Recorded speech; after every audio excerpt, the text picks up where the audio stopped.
Friends నేను మీ Ramu welcome to my new video. Friends ఇవాళ వీడియోలో వచ్చేసి ఆమ్రా నుంచి వెళ్ళి 1050 ఇన్వర్టర్ యొక్క ఇన్స్టాలేషన్ ఏ విధంగా చేస్తాం దానికి సంబంధించి కొంత ఇన్ఫర్మేషన్ అయితే ఈ వీడియోలో మనమైతే తెలుసుకుందాం.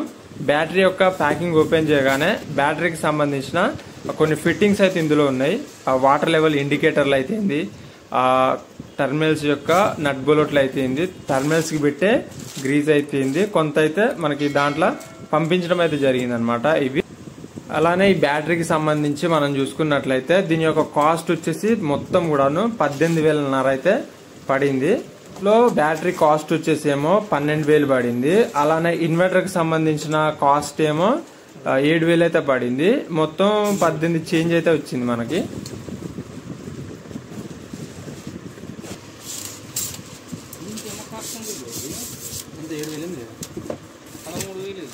మనం తీసుకునే బ్యాటరీలలో 2 రకాల బ్యాటరీలు అనేవి ఉంటాయి అనమాట. ఫ్లాట్ బ్యాటరీలు ఉంటాయి, అలానే టాల్ ట్యూబ్లర్ బ్యాటరీలు అయితే ఉంటాయి అనమాట. ఈ టాల్ ట్యూబ్లర్ బ్యాటరీలు అయితే లైఫ్ అయితే ఎక్కువ ఉంటాయని చెప్పేసుకోవచ్చు. ఈ బ్యాటరీ ఇన్వర్టర్ తో పాటు మనకి ఇదైతే వాటిని క్యారీ చేద్దానికి అయితే ఇదొకటి, దాంట్లోనే సడన్ ఆఫ్ అమౌంట్ లోనే మనకైతే ఇదైతే వచ్చిందని చెప్పేసుకోవచ్చు. వాటిని క్యారీ చేద్దానికి బ్యాటరీ అను ఇన్వర్టర్ ని. ఇక్కడ వచ్చేసి మనం ఈ వాటర్ లెవెల్ యొక్క ఇండికేటర్లు అనేటివి మనం ఇన్స్టాలేషన్ అయితే చేస్తున్నాం అనమాట. వీటి ప్లేస్ లో బ్యాటరీతో పాటు వచ్చిన డమ్మీలు అనేటివి తీసేసి వాటి ప్లేస్లల్లో మనం ఈ ఇండికేటర్లు అయితే పెట్టాల్సి అయితే ఉంటది అనమాట. ఈ విధంగా మనకి ఎప్పుడన్నా వాటర్ లెవెల్స్ తగ్గినట్లు అనిపిస్తే ఇవి తీసేసుకొని వీటిలలో మనం వాటర్ అనేది ఫిల్అప్ చేసుకుంటే సరిపోతుంది అనమాట. ఇవి ఎప్పుడైతే మనకి కిందికి వస్తాయో అప్పుడు వాటర్ అయితే ఫిల్అప్ చేసుకోవాల్సి ఉంటుంది అనమాట. లేదంటే కనుక ఇందులో ఉన్న ప్లేట్స్ అనేటివి ఖరాబ్ అయ్యే ఛాన్స్ అయితే ఉంటాయి. ఒకటి మనకి దీంట్లో గ్రీన్ కలర్ది అలానే రెడ్ కలర్ది మార్కింగ్స్ అయితే ఇచ్చారనమాట. ఒకసారి మీకు చూపిస్తాను నేను. ఈ గ్రీన్ కలర్ది వచ్చేసి ఏమో హై వాటర్ ఫుల్ ఉన్నట్టుగా, కిందది వచ్చేసేమో వాటర్ లేకపోతే మనకి ఈ పోల్ అనేది కిందికి అయితే దిగుతుంది. అప్పుడు వాటర్ అయితే తప్పనిసరిగా ఫిల్అప్ అయితే చేసుకోవాల్సి ఉంటుంది అనమాట. చాలా మందికి తెలియక ఈ ఫిల్అప్ చేయరు అనమాట. ఒక 1 year అట్లా ఫిల్అప్ చేసుకోసరికి మనకి లో బ్యాటరీ అలానే ఓవర్లోడ్ ఆ విధంగా అయితే పడుతుంది. బ్యాటరీలు కూడా డెడ్ అయిపోతాయి అనమాట. ఇవి ఛార్జింగ్ లేకున్నా డెడ్ అయిపోతాయి, వాటర్ లేకున్నా డెడ్ అయిపోతాయి అనమాట. ఎప్పటికీ మనకి పవర్ సప్లై అయితే ఉండాలన్నమాట. వీటిని పక్కనైతే పెట్టొద్దు. ఈ బ్యాటరీని ఎప్పుడు కూడా పవర్ సప్లై రిమూవ్ చేసి పక్కనైతే పెట్టొద్దు. రన్నింగ్ ఉంటే మంచిది అనమాట. ఓకే, మొత్తానికైతే మనం ఈ బ్యాటరీ అనేది ఇన్వర్టర్ అనేది ఈ క్యారీ చేసి దాంట్లో పెట్టేసి మనమైతే ఈ టెర్మినల్ ప్లేట్లకైతే కనెక్షన్స్ అయితే చేస్తున్నాం అనమాట. పాజిటివ్ కి అలానే నెగిటివ్ కి అయితే మనం కనెక్షన్ అయితే చేస్తున్నాం. మీరు చూడొచ్చు. ఒకటి దీంట్లో మనకి గ్రీజ్ లాంటిది అనేది పెట్టినట్లయితే వాజ్లిన్ లాంటిది ఎట్టి పరిస్థితుల్లో కూడా మనకి ఫ్యూచర్ లో అనేది రస్ట్ పట్టకుండా అయితే ఉంటుందని చెప్పేసుకోవచ్చు. అది లేకుండా ఫిట్ చేస్తే ఫ్యూచర్ లో ఆ రస్ట్ పట్టే ఛాన్స్ అయితే ఉంటుంది. లూజ్ కాంటాక్ట్ లో మనకి బ్యాటరీలు ఛార్జ్ అయితే కావని చెప్పేసుకోవచ్చు. ఫైనల్ గా ఇప్పుడు మనం పవర్ సప్లై ఏ విధంగా చేయాలి ఏంది అనేది ఇప్పుడైతే తెలుసుకుందాం. ఇది వచ్చేసి మనకి రెగ్యులర్ గా వాడే రోజు కరెంట్ బోర్డు అనమాట. దీంట్లో మనం వెయిట్కి ఇవ్వాలనేది అయితే ఒకసారి ఓపెన్ చేసి అయితే చూద్దాం. ఫ్యాన్లకి లైట్లకి అలానే మనకి సిస్టమ్స్ ఉంటే వాటికి, ఇది నెట్ సెంటర్ కాబట్టి దీంట్లో మనం సిస్టమ్స్ కి వాటికైతే మనం ఇచ్చేద్దాం. అది కూడా ఏ విధంగా ఇవ్వాలి ఏంది అనేది చూద్దాం. ఫ్రెండ్స్, ఆ కనెక్షన్స్ ఏమాత్రం తేడా కొట్టినా కానీ ఇన్వర్టర్ యొక్క మదర్ బోర్డ్ అనేది ఖరాబ్ అయ్యే ఛాన్స్ అయితే ఉంటుంది. మెయిన్ సప్లై అనేది ఇన్వర్టర్ అవుట్పుట్ సప్లైకి అయితే ఎట్టి పరిస్థితులు కూడా టచ్ అయితే కావద్దు అనమాట. అదొకటి చూసుకోవాల్సి ఉంటుంది. ఇది వచ్చేసి ఎల్లో వైరు మనం 2 square తెప్పించినాం. ఇది వచ్చేసి మనకి ఇన్వర్టర్ అవుట్పుట్ కి అయితే కనెక్షన్ చేయడానికి బోర్డు నుంచి వెళ్ళి. ఓకే, మనం ఏమేమి కావాలనో వాటికైతే కనెక్షన్ చేయాల్సి ఉంటుంది అనమాట. ఒకటి పైన మీరు చూస్తున్న ఈ స్విచెస్ చూడొచ్చు. ఫ్యాన్ కానివ్వండి, లైట్ కానివ్వండి, ట్యూబ్ లైట్, అలానే మిగతా ఎక్స్ట్రా పాయింట్లు ఎగ్జిస్ట్ ఫ్యాన్ కి అయ్యి అదొకటి. అలానే ఇక్కడ ఈ సాకెట్ కి అయితే ఇవ్వాల్సి ఉంటుంది. ఇది వచ్చేసి ఏమో మోటార్ అనమాట, హెవీ మోటార్, పెద్ద ప్లగ్, దానికైతే ఇవ్వకూడదు. ఒకసారి ఇక్కడ మీరు చూసినట్లయితే ఇది మిషన్ అనమాట. ఈ మిషన్ కి 1.5 HP మోటార్ అయితే ఉన్నదన్నమాట. దానికి ఇచ్చినట్లయితే ఇన్వర్టర్ ఖరాబ్ అయ్యే ఛాన్స్ అయితే ఉంటుంది. కానీ ఇది ఒకటి మెయిన్ పవర్ మీద అయితే ఉంటుంది. ఈ పక్కనున్న సాకెట్ మాత్రం ఇన్వర్టర్ పర్పస్. ఈ బోర్డు వరకు అయితే మనం కనెక్షన్ అయితే చేసేద్దాం. అలానే ఈ బోర్డు కూడా వచ్చే విధంగా అయితే చేసేద్దాం. ఈ బోర్డుకు వచ్చినట్లయితే ఇక్కడ మీరు చూస్తున్న ఇవన్నీ కూడాను రావడం అయితే జరుగుతుంది అనమాట. ఇప్పుడు ఏ విధంగా ఇవ్వాలి ఏంది అనేది ఇప్పుడైతే ఒకసారి మనం చూద్దాం. ఫస్ట్ ఆఫ్ ఆల్ ఇక్కడ మెయిన్ సప్లై పవర్ అనేది మనం రిమూవ్ అయితే చేసేసినాం. ఓకే, ఇది పక్కన పెట్టేసిన తర్వాత పవర్ సప్లై అయితే ఆఫ్ చేసేసినాం. దీంట్లో మనం ఇన్వర్టర్ యొక్క సప్లై వైర్ అనేది మనం ఎక్కడ ఏ స్విచ్లకు ఇవ్వాలనుకుంటున్నామో ఆ స్విచ్లకు అయితే ఇచ్చేద్దాం. ఇక్కడ మనం లైట్ పాయింట్లకి ఫ్యాన్ పాయింట్లకి ఫస్ట్ రో మొత్తానికైతే ఇవ్వదలుచుకున్నాం కాబట్టి దీంట్లో అయితే ఇన్సర్ట్ అయితే చేసేద్దాం. మీరు చూడొచ్చు. ఓకే ఓకే ఫ్రెండ్స్, ఇది వచ్చేసి ఇన్వర్టర్ యొక్క అవుట్పుట్ వైర్ అన్నమాట. ఓకే, ఇది సీదా మనకి ఇన్వర్టర్ బ్యాక్ సైడ్కి అయితే పోతుంది అనమాట. ఇప్పుడు వచ్చేసి మెయిన్ పవర్ సప్లై అనేది ఒక సాకెట్కి ఒక్కదానికే ఇవ్వాల్సి అయితే ఉంటుంది అనమాట. అది హెవీ 16 amps సాకెట్కి దీనికైతే కనెక్షన్ చేస్తున్నాం. మీరు చూడొచ్చు. ఓకే ఫ్రెండ్స్, ఇక్కడ మీరు చూడొచ్చు. ఇప్పుడు మనకి inverter wire main supply wire రెండు కూడాను కలిసినాయి అనమాట. ఓకే, మీరు చూస్తున్నారు.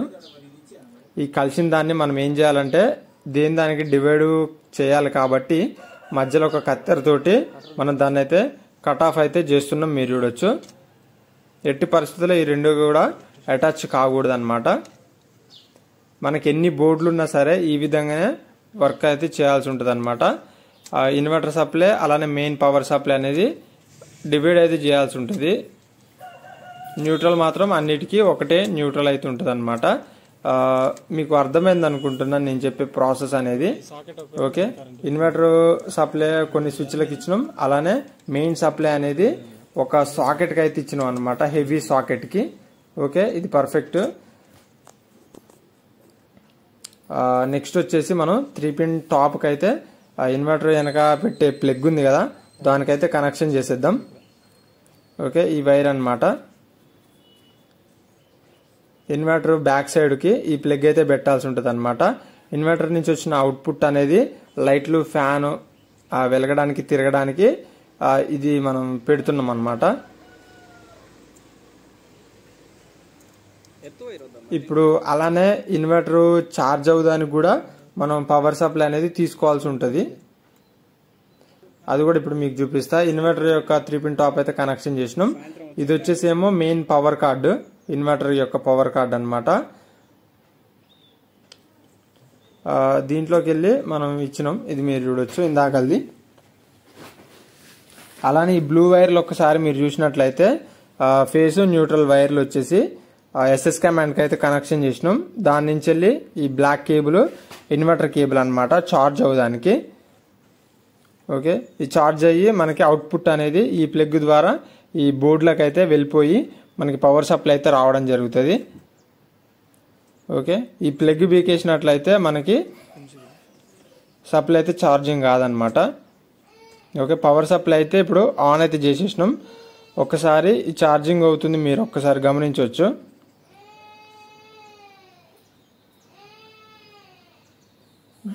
ఇది కూడా ఆన్ చేసేసినాం మనం.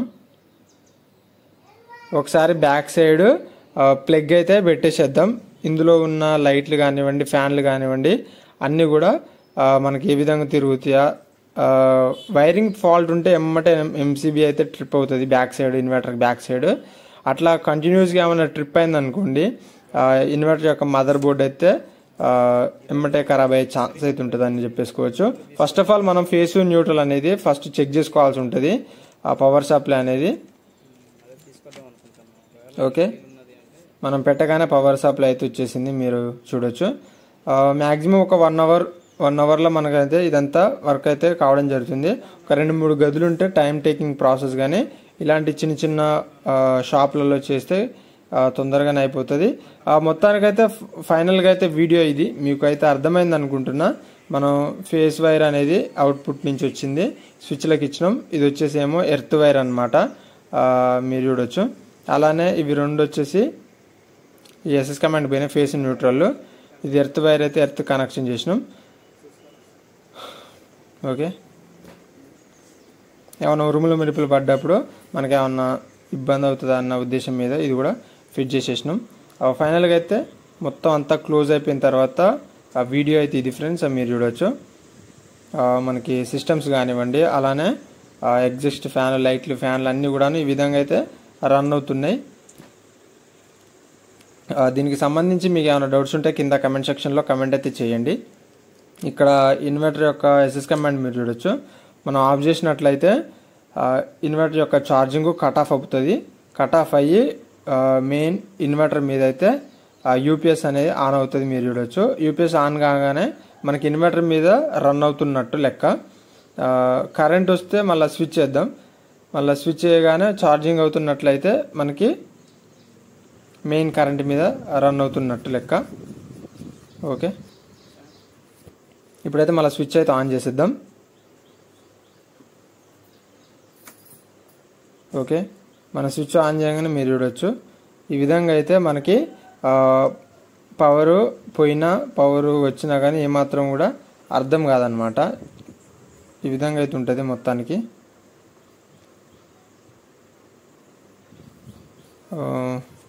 ఫ్రెండ్స్, దీనికి సంబంధించి మీకు ఏమైనా డౌట్స్ ఉంటే కింద కమెంట్ సెక్షన్లో కమెంట్ అయితే చేయండి.